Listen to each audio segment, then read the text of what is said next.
ये आकाशवाणी गोरखपुर है। अब आप सुषमा श्रीवास्तव से क्षेत्रीय समाचार सुनिए। कोविड मरीजों की संख्या फिर से बढ़ रही है। श्रोताओं से अपील है कि कोई भी कोताही न बरतें, सुरक्षा के सभी उपायों का पालन करें और 45 वर्ष से अधिक आयु के सभी लोग निसंकोच टीका लगवाएं। सुरक्षित रहें और 3 आसान उपायों का पालन करें। मास्क पहनें, 2 गज दूरी है ज़रूरी, सुरक्षित दूरी बनाए रखें, हाथ और मुंह साफ रखें। और अब समाचार। प्रधानमंत्री नरेंद्र मोदी ने पीएम केयर्स फंड से 1 लाख पोर्टेबल ऑक्सीजन कंसंट्रेटर की खरीद को मंजूरी दी है। चिकित्सा ऑक्सीजन आपूर्ति में सुधार करने के लिए प्रधानमंत्री की अध्यक्षता में आयोजित उच्च स्तरीय बैठक में यह निर्णय लिया गया। प्रधानमंत्री ने निर्देश दिया कि इन ऑक्सीजन कंसंट्रेटर्स को जल्द से जल्द खरीदा जाना चाहिए और उच्च प्राथमिकता वाले राज्यों को भेजा जाना चाहिए। प्रधानमंत्री नरेंद्र मोदी ने देश में कोविड की स्थिति से निपटने के लिए सेना की तैयारियों और पहलों की आज समीक्षा की।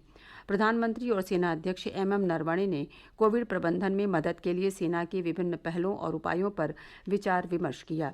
सेना प्रमुख नरवणे ने प्रधानमंत्री को बताया कि सेना ने अपने चिकित्सा कर्मचारियों को राज्य सरकारों की सेवा में तैनात किया है। उन्होंने कहा कि सेना देश के विभिन्न भागों में अस्थायी अस्पताल बना रही है। सेनाध्यक्ष ने प्रधानमंत्री को जानकारी दी कि सेना अपने अस्पतालों को नागरिकों के लिए भी खोल रही है।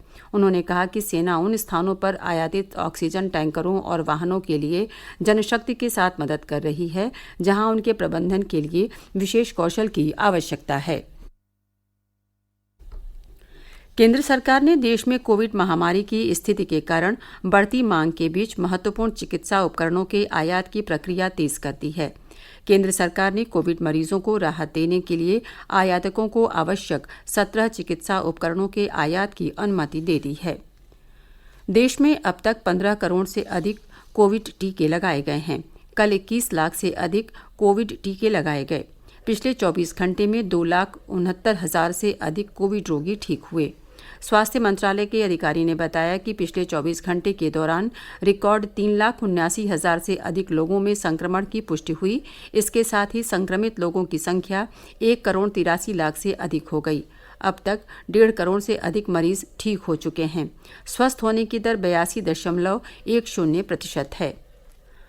प्रदेश में पिछले 24 घंटों के दौरान कोविड के 29,824 नए मामलों की पुष्टि हुई है, जबकि इस दौरान 35,903 रोगी स्वस्थ हुए हैं।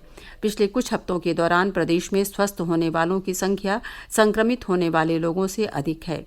राज्य सरकार द्वारा कोविड जांच की संख्या में भी कुछ कमी दर्ज की गई है।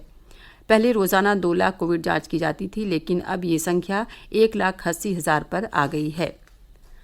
रेलवे ऑक्सीजन एक्सप्रेस रेलगाड़ियों से देश के विभिन्न भागों में लगातार ऑक्सीजन की आपूर्ति कर रहा है।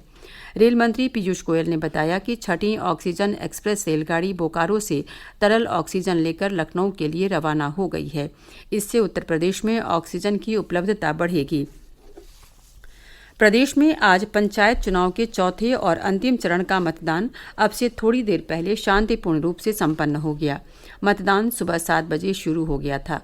राज्य चुनाव आयोग ने मतदान के दौरान कोविड दिशा निर्देशों का कड़ाई से पालन करने के आदेश दिए थे। सभी चरणों की मतगणना आगामी 2 मई को होगी। उत्तराखंड में कोविड संक्रमण में बढ़ोतरी के कारण 4 धाम यात्रा रद्द कर दी गई है। वहां के मुख्यमंत्री ने आज संवाददाताओं को बताया कि चारों धामों के लिए वेब पोर्टल निर्धारित कार्यक्रम के अनुसार खुलेंगे। चारों धामों के तीर्थ पुरोहित और पुजारी पहले की तरह विधि विधान से पूजा संपन्न कराएंगे, लेकिन श्रद्धालुओं को भाग लेने की अनुमति नहीं होगी।